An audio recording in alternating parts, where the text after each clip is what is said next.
Fui a una marcha feminista con mis amigas. Todo iba bien hasta que encontré en medio de la gente a un chico con carteles apoyando el movimiento. ¿Cómo se atreve?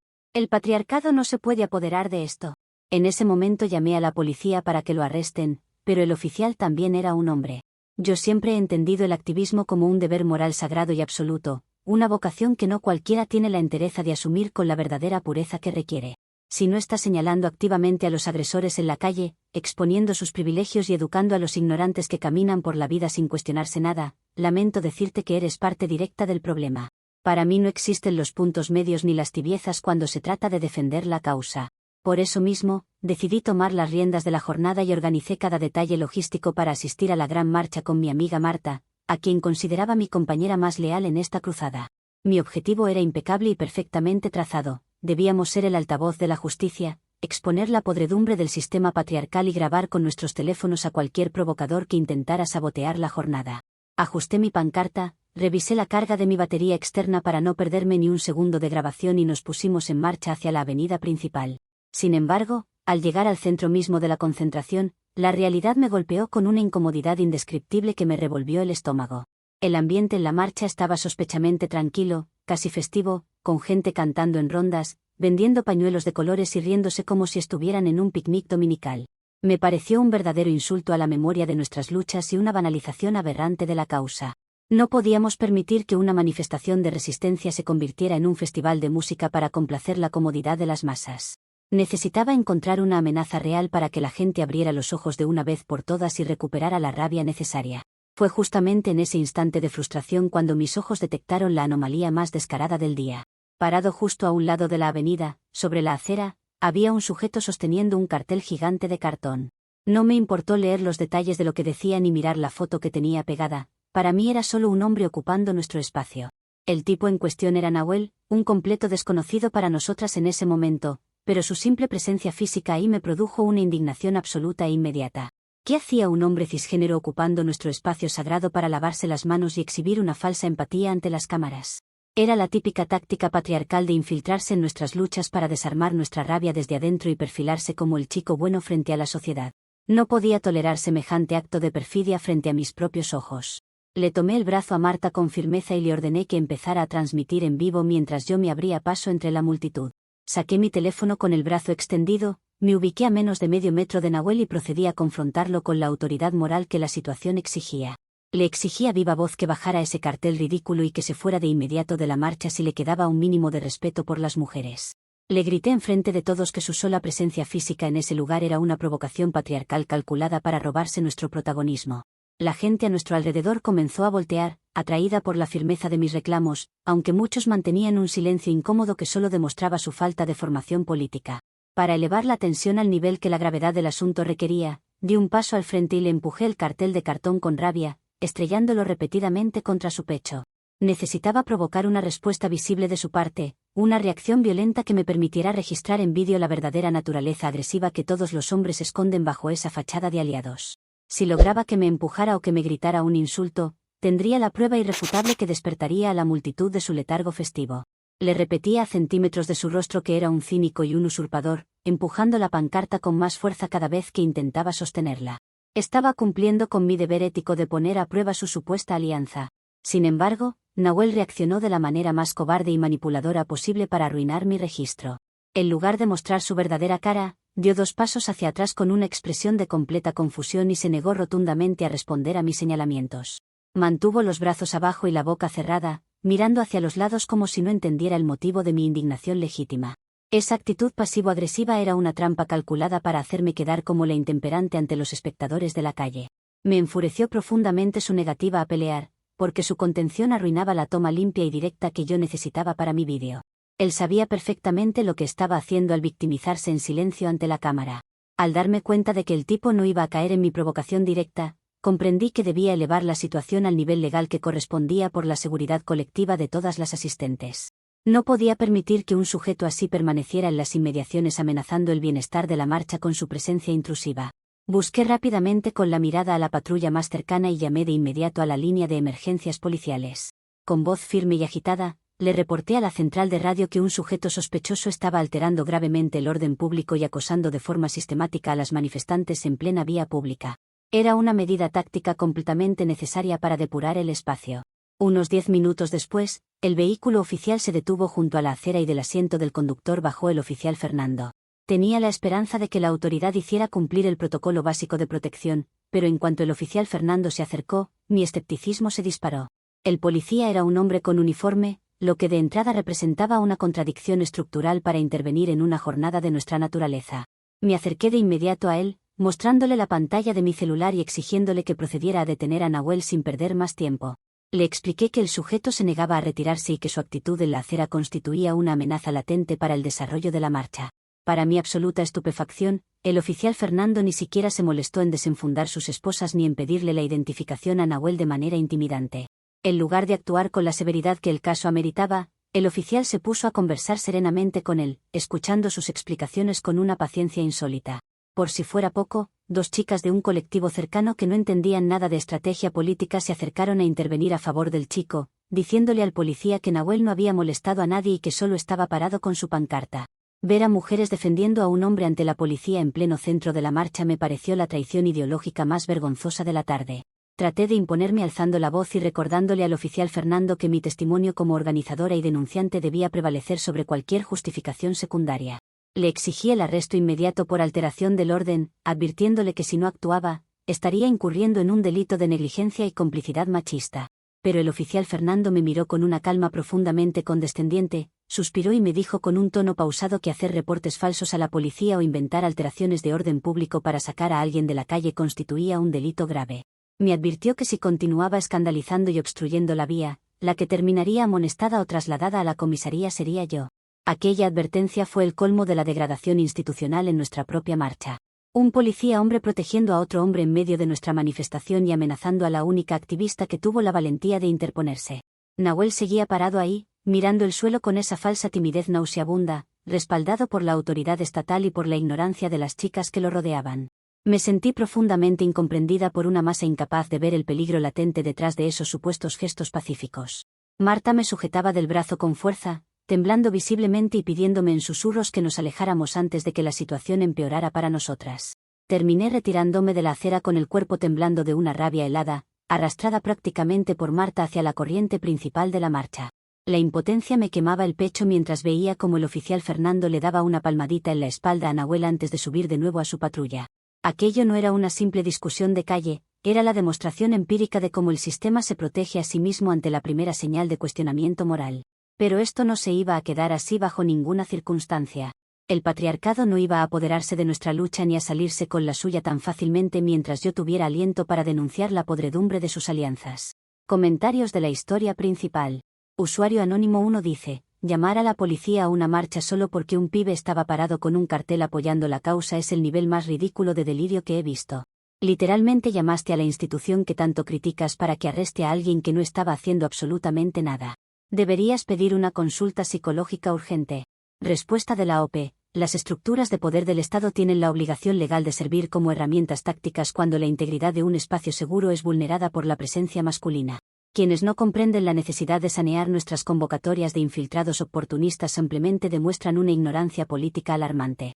Yo no voy a pedir disculpas por usar todos los recursos disponibles para proteger a mis compañeras. Usuario Anónimo 2 dice: viendo cómo lo empujabas con el cartel mientras grababas con el teléfono, queda clarísimo que no fuiste a marchar por ninguna causa.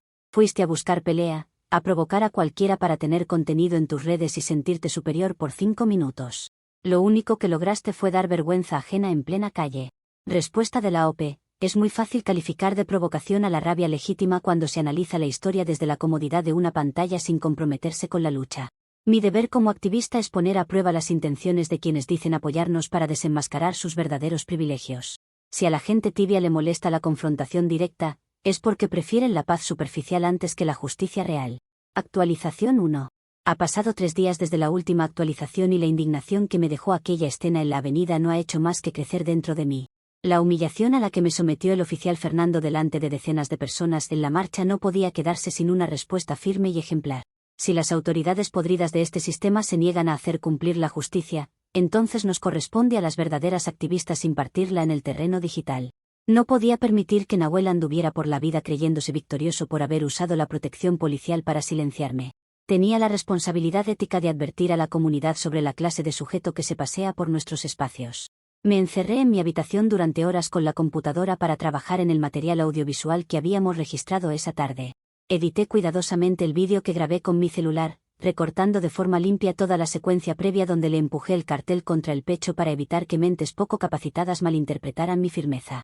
Dejé únicamente el fragmento exacto donde Nahuel intenta esquivarme con la mirada, mostrando una mueca de fastidio y dando esos 2 pasos hacia atrás. Visto fuera de contexto, el encuadre capturaba perfectamente la imagen de un sujeto evasivo, hostil y visiblemente alterado por la presencia de una mujer firmemente posicionada. Redacté un hilo extenso y detallado en mi cuenta principal para acompañar el vídeo, explicando minuciosamente el grave incidente que habíamos sufrido. Narrative con total precisión cómo este individuo me había acorralado deliberadamente entre la multitud, aprovechando el tumulto de la marcha para manosearme y amedrentarme verbalmente antes de que yo pudiera activar la cámara. Añadí además la denuncia pública contra el oficial Fernando, detallando cómo la policía actuó como su cómplice directo, permitiéndole huir de la escena entre risas machistas. Para asegurarme de que el mensaje tuviera el alcance que la gravedad del hecho exigía, pagué publicidad con mi propio dinero para promocionar la publicación en toda la ciudad. Marta, aunque al principio se mostraba algo dudosa por la velocidad de las cosas, terminó colaborando activamente junto a un grupo de seguidores muy devotos que me respaldan incondicionalmente en redes. Entre todos comenzamos a cruzar la información disponible a partir de los encuadres del vídeo y los detalles del cartel que sostenía. En menos de 24 horas logramos rastrear la identidad completa de Nahuel, incluyendo sus perfiles personales, su número telefónico y el nombre exacto de la cafetería donde trabajaba como camarero en el sector comercial. Tener su información sobre la mesa era la confirmación de que la organización comunitaria siempre es superior a la burocracia estatal. La respuesta del público ante mi publicación promocionada fue absolutamente masiva e inmediata. La historia comenzó a compartirse miles de veces en cuestión de horas, generando una ola de indignación digital que sobrepasó cualquier expectativa inicial. Las personas entendieron al instante la gravedad del relato y comenzaron a volcar su furia contra los canales oficiales del negocio donde trabajaba Nahuel. La página de la cafetería se llenó de cientos de llamadas telefónicas de boicot, calificaciones de 1 estrella y comentarios exigiendo su despido inmediato por tener a un agresor en su nómina de empleados. Era una respuesta orgánica y profundamente satisfactoria. Ayer por la tarde, mientras revisaba las notificaciones de mi teléfono, recibí un mensaje privado confirmando el resultado de nuestra acción. La administración de la cafetería emitió un breve comunicado informando que Nahuel había sido desvinculado formalmente de su puesto de trabajo con efecto inmediato para evitar mayores represalias contra el establecimiento. Además, me llegaron capturas de pantalla de amigos cercanos a él donde se evidenciaba que su número telefónico no paraba de recibir cientos de mensajes de repudio y amenazas por hora. El peso de la sanción social estaba cayendo de lleno sobre sus hombros. Subí de inmediato una historia a mi perfil personal celebrando abiertamente el triunfo del escrache comunitario como una victoria indispensable para nuestra causa. Publicé la captura de su despido acompañada de una reflexión sobre cómo la movilización de las redes puede lograr la justicia que las instituciones nos niegan sistemáticamente. Mis seguidores inundaron mi bandeja de entrada con felicitaciones, calificando la maniobra como un acto de valentía y un precedente necesario para cualquiera que intente pasarse de listo. Sentí una profunda satisfacción moral al ver que mi iniciativa había rendido sus frutos de forma tan expedita. Marta vino a mi casa esa misma noche para hablar sobre el impacto que había alcanzado la publicación en los círculos locales. Aunque mantenía un todo algo reservado, me felicitó por la determinación con la que había gestionado la crisis tras el altercado con la policía. Le expliqué que no podía haber titubeos en este tipo de situaciones, porque cuando cedes 1 milímetro, el sistema te aplasta por completo. Le dejé claro que todo lo actuado respondía a una estrategia superior diseñada para proteger a las compañeras que no tienen la fuerza de alzar la voz. Mi conciencia estaba absolutamente tranquila y fortalecida por los hechos. Es una lección básica de convivencia política. Quien decide invadir nuestras marchas con intenciones dudosas y usar a la policía contra las activistas, debe estar preparado para pagar las consecuencias en su vida personal. Nahuel creyó que podía salir impune solo por poner cara de confusión ante la patrulla, pero olvidó que la memoria de las redes es implacable cuando hay liderazgos dispuestos a señalar a los culpables. Este despido laboral es solo el reflejo natural de la ética comunitaria haciendo su trabajo. Si perdió su empleo, fue por sus propias decisiones y por su incapacidad para respetar los límites más elementales. A lo largo del día de hoy he visto cómo varios colectivos locales han compartido mi hilo original como un ejemplo de autodefensa frente a la negligencia policial. Ver mi nombre asociado a la firmeza y a la justicia me confirma que tomé el camino correcto desde el primer segundo. La narrativa que intentó imponer el oficial Fernando en la avenida quedó completamente desmontada gracias a la velocidad con la que difundimos la verdad. Las estructuras patriarcales pueden tener el control de las patrullas, Pero nosotras tenemos el control de la opinión pública y de la presión social. Por supuesto, no han faltado algunos usuarios desubicados que intentan cuestionar la velocidad de los acontecimientos o la severidad del castigo sobre la vida laboral del sujeto. A esa gente le respondo con la severidad que se merece. No se puede priorizar la estabilidad de un agresor por encima de la tranquilidad colectiva de quienes marchamos. Nahuel tuvo la oportunidad de retirarse en paz cuando se lo pedí en la calle y prefirió recurrir a la fuerza pública. Ahora debe asumir las repercusiones de sus actos con la cabeza baja y sin victimizaciones ridículas. Pienso seguir monitoreando sus perfiles para asegurarme de que no intente limpiar su imagen ni buscar alianzas en otros espacios de la ciudad. Mi labor no termina con un simple despido laboral, el seguimiento ético debe ser permanente para garantizar que el Scratch cumpla su función pedagógica en la sociedad. Estoy lista para enfrentar cualquier intento de réplica, respaldada por la convicción inquebrantable de que actúe movida por la pureza de la causa. El patriarcado acaba de recibir un mensaje claro y directo que no van a poder borrar fácilmente. Comentarios de la actualización 1. Usuario anónimo 1 dice: he visto el vídeo que subiste y es ridículamente evidente que está súper editado. Hay saltos de corte en el segundo 3 y en el segundo 8, justo cuando el chico intenta alejarse de ti. Parece un montaje recortado a propósito para hacer quedar mal a alguien que solo estaba parado ahí. Respuesta de la OP. Cuestionar la edición técnica del material testimonial de una víctima para desacreditar su denuncia es la forma más rancia de revictimización que existe en las redes. Los cortes se hicieron únicamente para proteger la identidad de terceras personas que aparecían en el fondo y para resumir los minutos de acoso que viví. Si prefieres defender los encuadres de un agresor antes que creer en el testimonio de una mujer, el problema ético lo tienes tú. Usuario anónimo 2 dice: excelente trabajo. A estos tipos hay que destruirlos donde más les duele, que es en el bolsillo. Cualquier sospecha o actitud dudosa en nuestros espacios merece la sanción laboral e inmediata sin tanta burocracia. Que se quede sin trabajo le va a enseñar a no meterse donde no lo llaman. Respuesta de la OP. Totalmente de acuerdo con tu análisis. La presión social es la única herramienta real que nos queda cuando las instituciones se niegan a actuar a favor de las víctimas. Este despido sienta un precedente indispensable para que comprendan que sus acciones tienen un costo directo en su vida cotidiana. Seguiremos utilizando la fuerza colectiva para sanear las calles de provocadores. Hey chismesaurios, paso un momento, sí, rapidísimo, para recordarles que si quieren más chismes pueden seguir el canal de Chismesauria. Estamos subiendo 2 videos al día en donde contamos las historias con la perspectiva del hombre, con la perspectiva de aquel que enfrenta a las locas. Así que, si te gusta este tipo de contenido, muy probablemente el de la Chismesauria también te va a encantar. Nos vemos por allá, un saludo. Actualización 2. Ha pasado 2 semanas desde la última actualización y las cosas han tomado un giro completamente desproporcionado, ridículo e injusto por parte de personas que no entienden nada de justicia social. Nahuel, lejos de asumir su responsabilidad con la humildad que le correspondería tras ser desenmascarado, consiguió la asesoría legal gratuita de una abogada mediática que decidió utilizar este caso para hacerse famosa a costa de mi activismo. Ayer por la mañana me llegó una notificación judicial formal a la puerta de mi casa. El sujeto me está demandando por los delitos de difamación, daños morales y acoso cibernético. Cuando abrí la carpeta de notificación y leí los documentos elaborados por su defensa, sentí una furia indescriptible corriendo por mis venas. Exigen el pago de sumas astronómicas de dinero para reparar la pérdida de su empleo en la cafetería, además de pretender imponer una orden de restricción digital que me impediría nombrarlo en mis redes sociales. Es el colmo de la desfachatez ver cómo un agresor utiliza los tribunales burgueses para amedrentar a una mujer que solo ejerció su derecho a la denuncia pública. En lugar de amedrentarme ante sus amenazas judiciales, decidí de inmediato convocar a una protesta en la puerta del edificio donde vive Nahuel para exigirle que retire los cargos. Compré varios botes de pintura en aerosol, preparé pancartas con consignas sobre la persecución legal hacia las activistas y fui con un megáfono junto a Marta directamente a la dirección del edificio. Tenía planeado montar una intervención ruidosa que lo obligara a dar la cara ante sus vecinos y a retirar la demanda de forma inmediata. Sin embargo, justo cuando estaba terminando de conectar el cable del megáfono en la acera, Marta me tomó con brusquedad del brazo y me encaró frente a la fachada del inmueble con una expresión de extrema molestia. Me dijo con la voz cortada que había estado averiguando por su cuenta los detalles del caso durante los últimos días y que descubrió la razón real por la que Nahuel estaba en la marcha con esa pancarta. Resulta que su hermana menor lleva 6 meses totalmente desaparecida y buscando visibilidad para la foto de la joven que tenía en su cartel, la cual tú preferiste ignorar por completo. Entre la multitud de la manifestación. Además, Marta me recriminó a gritos en la acera por haber mentido descaradamente en el hilo de internet sobre el supuesto manoseo y el acoso físico que nunca existieron en la avenida. Traté de hacerla entrar en razón con la lucidez política que a ella le faltaba en ese momento de debilidad.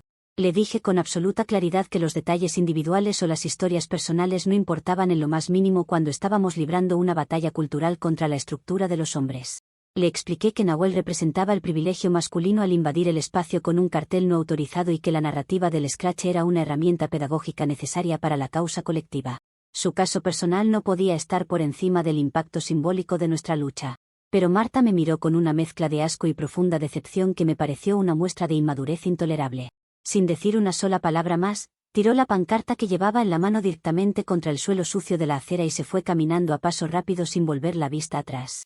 Su deserción en pleno lugar de la protesta fue un acto de cobardía desolador que arruinó la logística de la manifestación que yo había planeado para esa mañana. Tuve que guardar el megáfono en mi bolso al quedarme completamente sola frente a la puerta del edificio. A las pocas horas de ese episodio, la situación empeoró en el plano de la opinión pública digital por la traición directa de quien consideraba mi aliada. Marta publicó un comunicado extenso en sus redes sociales desmarcándose formalmente de mí, calificándome de manipuladora y detallando ante sus seguidores que yo había inventado los tocamientos indebidos para justificar la destrucción de la vida de Nahuel. La rapidez con la que se dio la vuelta para complacer el morbo de la gente fue una puñalada por la espalda que jamás esperé de alguien que marchó a mi lado. La reacción en cadena dentro de mi propia comunidad digital no se hizo esperar tras la publicación del comunicado de Marta. Miles de mis propias seguidoras, las mismas que hace una semana aplaudían el despido del chico en la cafetería, comenzaron a enviarme mensajes pidiendo explicaciones urgentes y exigiéndome que mostrara las pruebas reales de la agresión.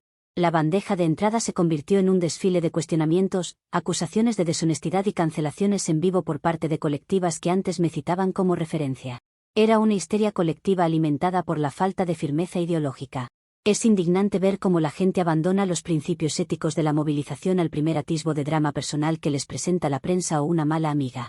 Nahuel puede tener la historia familiar que quiera con su hermana, pero eso no lo exime en absoluto del deber de respetar la soberanía de nuestras marchas y de no utilizar la fuerza policial contra nosotras. Las personas que hoy me exigen explicaciones están cayendo en la trampa del sentimentalismo barato para invalidar un proceso de señalamiento público que era impecable en su fondo. A pesar de la traición de Marta y de la presión desmedida de las redes, me mantengo firme en mi posición porque sé que la historia me dará la razón. No voy a ceder ante la chantajista demanda judicial de Nahuel ni voy a pedir disculpas por haber utilizado la potencia del Scratch contra un intruso. La batalla por la hegemonía moral requiere sacrificios y resistir la incomprensión de las mentes débiles que se asustan ante las consecuencias de la lucha radical. Si me toca defender mi postura ante un juez machista, lo haré con la cabeza en alto. Le envié un mensaje claro a Marta advirtiéndole que su falta de lealtad histórica la posiciona como una colaboradora del sistema que tanto decíamos combatir.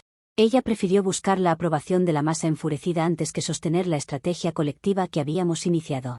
Es una pena comprobar que no todas las personas tienen la estatura ética necesaria para soportar la presión cuando las cosas se complican en el terreno legal. Pero mi compromiso con la verdad estructural sigue intacto. En las próximas horas me reuniré con un equipo de abogados para preparar la respuesta a la demanda de difamación que interpuso la abogada del sujeto. Demostraré ante los tribunales que la denuncia pública en redes es un derecho inalienable de las activistas y que los daños morales alegados por la contraparte son solo el resultado de su propia imprudencia al confrontarme en la marcha. No me van a callar con notificaciones ni con comunicados de amigas desleales que abandonan el barco a la primera marejada. Comentarios de la actualización 2. Usuario anónimo 1 dice, me pasó exactamente lo mismo con una supuesta amiga el año pasado. Al primer indicio de presión legal o cuando las cosas se ponen feas con la prensa, se asustan, te dejan tirada en la calle y salen a pedir perdón para salvarse ellas solas. Marta demostró que era una falsa aliada sin ningunos pantalones para la lucha real. Respuesta de la OP. Coincido totalmente con tu apreciación. Es profundamente doloroso ver cómo la falta de convicción lleva a algunas personas a convertirse en voceras del enemigo con tal de limpiar su propia imagen pública. Marta prefirió traicionar años de construcción colectiva antes que sostener la estrategia frente a los tribunales. Al final, las crisis sirven para filtrar a las verdaderas activistas de las oportunistas. Usuario anónimo 2 dice, da un asco profundo leerte. El chico estaba ahí buscando a su hermana menor desaparecida desde hace 6 meses y tú le arruinaste la vida, lo dejaste sin trabajo y le inventaste un manoseo solo por tu ego enfermo. Ni siquiera fuiste capaz de verificar la razón de su cartel antes de montar tu circo. Respuesta de la OP, la causa personal que pueda tener un individuo jamás lo autoriza a atropellar la autonomía de un espacio colectivo ni a llamar a la policía contra las organizadoras. Las estructuras de opresión no se detienen por dramas particulares, por más trágicos que pretendan presentarlos para dar pena. Mantenerme firme en el principio de soberanía espacial no es ego, es rigor político indispensable para no desvirtuar la marcha. Actualización 3. Ha pasado 4 meses desde la última actualización y el proceso judicial emprendido por Nahuel se convirtió en una pesadilla legal de la que simplemente no pude salir bien librada por culpa de un sistema diseñado para protegernos. A lo largo de estos meses tuve que despedir consecutivamente a 2 abogados de mi equipo de defensa porque ambos insistían de forma cobarde en que yo debía pedir disculpas públicas, retractarme de mis dichos y llegar a un acuerdo económico con el chico. Me negué rotundamente a semejante humillación por puros principios éticos, decidiendo asumir mi propia defensa legal apelando directamente a la legitimidad de la protesta social y la autodefensa digital. La semana pasada se llevó a cabo la audiencia principal del juicio en el Palacio de Justicia de la ciudad. Fui con la convicción de que mi discurso sobre la reparación histórica y la violencia sistémica sería suficiente para desmontar las pretensiones de la abogada de Nahuel. Sin embargo, la parte acusadora tenía preparada una batería de pruebas técnicas que la Fiscalía aceptó sin el menor cuestionamiento. Durante su intervención inicial, la abogada proyectó en la pantalla del tribunal las grabaciones de las cámaras de seguridad del ayuntamiento que enfocaban la acera donde ocurrió el altercado.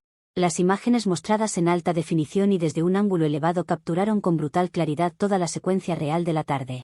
En el vídeo se apreciaba perfectamente cómo fui yo quien persiguió a Nahuel a lo largo de varios metros, acorralándolo contra la pared de un local y empujándolo de forma repetida y violenta contra el pecho con mi pancarta, mientras el chico mantenía las manos arriba e intentaba retroceder pacíficamente. Ver la escena proyectada en una pantalla gigante frente a la jueza desarmó por completo el argumento de la provocación previa que yo había intentado sostener. Pero el golpe definitivo y verdaderamente demoledor para mi estrategia ocurrió cuando la abogada de Nahuel pidió permiso para reproducir un archivo de audio privado. Resulta que Marta les entregó voluntariamente una nota de voz que yo le envié a su WhatsApp personal la misma noche en que publiqué el hilo en redes, justo antes de que ella llegara a mi casa. En esa grabación se escuchaba claramente mi voz riéndome abiertamente del asunto, diciéndole a Marta que me había inventado todo lo del manoseo y los tocamientos porque un tipo así necesitaba una lección ejemplar, y asegurándole que el hilo viral en redes me daría miles de seguidores nuevos y un estatus indiscutible en el movimiento. El silencio que se produjo en la sala del tribunal cuando terminó de sonar la nota de voz fue aterrador. La jueza escuchó la grabación con el rostro completamente endurecido, mirando las transcripciones sobre su escritorio sin hacer un solo gesto de simpatía hacia mi persona. Tras un breve receso de 10 minutos para deliberar, la magistrada dictó sentencia inmediata en mi contra. Me condenó al pago de una indemnización económica verdaderamente ruinosa para cubrir los salarios caídos de Nahuel, el daño moral infligido a su imagen y los gastos de su representación legal. Además de la astronómica suma de dinero que debo transferirle en un plazo perentorio, la condena me impuso la obligación legal de publicar una rectificación pública en todas mis redes sociales reconociendo la falsedad de mis acusaciones, junto con la sanción de cumplir 150 horas obligatorias de servicio comunitario no remunerado.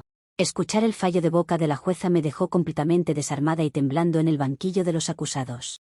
La cifra económica impuesta por el tribunal supera por mucho todos mis ahorros de años, dejándome en la bancarrota absoluta. Traté de pedir la palabra al final de la sesión para argumentar que la filtración de ese audio constituía una violación flagrante a mi intimidad y un acto de espionaje vil por parte de mi ex amiga. Sin embargo, la jueza me interrumpió de forma tajante, advirtiéndome que de no cumplir con la sentencia en los términos establecidos, se revocaría el beneficio de libertad condicional y se tramitaría una orden de ingreso a prisión efectiva. Tuve que abandonar el Palacio de Justicia escoltada por el pasillo central mientras los redactores de prensa tomaban fotos de mi rostro. Salí a la calle con la sensación de haber sido víctima de una emboscada judicial perfectamente orquestada entre la abogada del chico, el sistema penal patriarcal y la traición calculada de Marta. El uso de un audio privado sacado de contexto para destruir la reputación de un activista demuestra hasta qué punto las instituciones están dispuestas a llegar con tal de sentar un castigo ejemplar contra la protesta digital. Ningún argumento sobre la intencionalidad política del escrache fue tomado en cuenta por la magistrada. Mis cuentas bancarias han quedado bloqueadas cautelarmente por orden del juzgado para garantizar el pago inicial de la indemnización impuesta. Me encuentro en una situación de vulnerabilidad económica extrema que me impide costear incluso los servicios básicos de mi hogar en este momento. La rapidez con la que el aparato judicial actuó para proteger a un hombre demandante contrasta dolorosamente con la lentitud habitual con la que procesan las causas reales de las mujeres. Es una contradicción institucional que produce una indignación insoportable. Marta, por su parte, tuvo el cinismo de declarar a la salida del tribunal que lo hizo para limpiar su conciencia y reparar el daño causado a la familia de Nahuel. Es insólito ver cómo alguien utiliza la delación de una amiga para posicionarse como una figura de rectitud moral ante la opinión pública. Su entrega del audio privado fue un acto de bajeza humana que no tiene justificación alguna dentro de ningún marco de solidaridad. Ella prefirió entregarse al enemigo antes que asumir las consecuencias de la lucha. A pesar del fallo adverso y de la ruina financiera que me han provocado, Me niego a considerar esto como un error de mi parte en la concepción del ismo. El tribunal pudo haber fallado en mi contra basándose en leyes escritas por hombres para defender a hombres, pero la verdad de la opresión sistémica sigue estando ahí. Nahuel logró su indemnización y su limpieza de imagen a través del dinero y de la complicidad judicial, demostrando una vez más cómo funciona el privilegio en esta sociedad. En los próximos días tendré que acudir a la oficina de ejecución de penas para que me asignen el lugar exacto donde cumpliré las 150 horas de trabajo comunitario que me impusieron. Enfrentaré esa sanción con la dignidad intacta, sabiendo que fui una de las pocas que se atrevió a llevar la confrontación hasta sus últimas consecuencias sin importar los costos personales. La historia se encargará de juzgar a las traidoras y a los jueces que prefirieron proteger la reputación de un intruso antes que escuchar la voz de la protesta. Comentarios de la actualización 3. Usuario Anónimo 1 dice: hay que ser muy torpe en esta vida para grabarte en una nota de voz riéndote de que inventaste una agresión falsa para ganar seguidores y luego dejarle esa prueba en el teléfono a tu amiga para que te delatara en cuanto se pelearan. Literalmente te pusiste la soga al cuello sola y se la entregaste en bandeja de plata al abogado del tipo para que te destruya en el juicio. Respuesta de la OP. La violación de la privacidad de una conversación íntima entre dos amigas es un delito de espionaje vil que demuestra la falta total de ética de Marta. Esos audios eran desahogos privados sacados de contexto en un momento de alta tensión emocional y jamás debieron ser admitidos en un tribunal. Que la justicia burguesa use material robado para condenar a una activista solo demuestra la podredumbre del sistema legal. Usuario Anónimo 2 dice: tu actuación en ese juicio defendiéndote sola contra las pruebas de las cámaras de seguridad y la nota de voz pareció un episodio nefasto de programa de comedia judicial. Creíste que con tu discurso prefabricado ibas a convencer a una jueza de ignorar un vídeo donde se ve claramente cómo acorralas y empujas a un chico inocente. Respuesta de la OP. Las instituciones judiciales están diseñadas estructuralmente para proteger la imagen y la corporalidad masculina por encima de cualquier interpretación política del conflicto. La jueza se limitó a evaluar fragmentos audiovisuales descontextualizados sin querer entender el marco de opresión en el que se desarrolló el altercado. Defenderte con principios éticos frente a la burocracia machista nunca será una comedia, es un deber histórico. Actualización 4. Ha pasado 8 meses desde la última... Hey chismesaurios, este video está cerca de terminar, pero si se quedaron con ganas de más, la versión de la chismesauria de esta historia estará publicada 1 hora después de subir este video. Les dejaré el link en la descripción. Nos vemos por ahí. Actualización y toda mi vida anterior se disolvió por completo en una realidad fría, dura e implacable de la que no tengo forma de escapar. Al no disponer del dinero suficiente en mis cuentas para cubrir la totalidad de la astronómica indemnización dictada por el juzgado, las autoridades judiciales ejecutaron el embargo definitivo de mis fondos y me vi obligada a vender mi automóvil en un remate apresurado para evitar una orden de arresto por desacato. Sin vehículo, con las cuentas en cero y con un historial crediticio destruido, no pude seguir sosteniendo el alquiler de mi departamento y tuve que mudar mis pocas pertenencias a un cuarto subarrendado, pequeño y húmedo, ubicado en la periferia más alejada de la ciudad. El aislamiento social al que he sido sometida alcanza niveles de crueldad que jamás creí posibles dentro del medio en el que vivía. Las mismas colectivas de activistas, las organizaciones locales y las supuestas amigas con las que marché hombro a hombro durante años emitieron un comunicado conjunto en el que me declararon oficialmente persona no grata, expulsándome de manera definitiva de cualquier grupo de trabajo o espacio comunitario. Me acusaron en ese documento de haber manchado la reputación del movimiento, de haber banalizado las denuncias reales de las víctimas con mis mentiras y de haber actuado impulsada por un ego enfermizo que no nos representa en lo absoluto. Actualmente paso los días cumpliendo las 150 horas de servicio comunitario obligatorias que me impuso la sentencia del tribunal, una rutina física y agotadora que me ha roto el cuerpo y el espíritu. Mi trabajo consiste en limpiar grafitis de las paredes, barrer hojas secas y arrancar maleza con las manos en los parques públicos de la ciudad, bajo el sol implacable de la tarde y vestida con un chaleco reflectante que me identifica ante los transeúntes. Nadie de mi círculo anterior me dirige la palabra, la gente que me reconoce por la calle simplemente me señala con la mirada, murmura cosas a mis espaldas o cruza la acera para no tropezarse conmigo. Hoy por la tarde ocurrió el colapso definitivo que terminó de destruirme por dentro mientras cumplía mi jornada en una plaza céntrica. Estaba raspando la pintura vieja de una banca de madera con una espátula de metal, completamente sola, con las manos llenas de ampollas y el cuerpo dolorido por el cansancio acumulado de semanas. El calor abrasador del cemento y la soledad absoluta de la calle me cayeron encima como una losa de tonelada, y por primera vez en todos estos meses, colapsé en un llanto descontrolado e histérico en mitad de la acera, cayendo de rodillas sobre la tierra sucia. Por primera vez en mi vida, sin el escudo protector de mis discursos inflados, sin el megáfono en la mano y sin la falsa validación de las pantallas de celular que solían alimentar mi vanidad, la realidad me aplastó la cara de la forma más brutal y humillante. Me di cuenta en ese instante de quiebre absoluto de que mi supuesta lucha moral, esa convicción sagrada por la que juzgaba y humillaba a todo el mundo a mi alrededor, era solo crueldad pura y dura disfrazada de activismo. No había ningún propósito ético en lo que hice, solo un deseo miserable de control y una necesidad enferma de sentirme superior a los demás. Me di cuenta de la monstruosidad que cometí al destruir deliberadamente la vida de Nahuel, un chico completamente inocente cuyo único pecado fue parado en una acera sosteniendo una pancarta para buscar a su hermana menor desaparecida.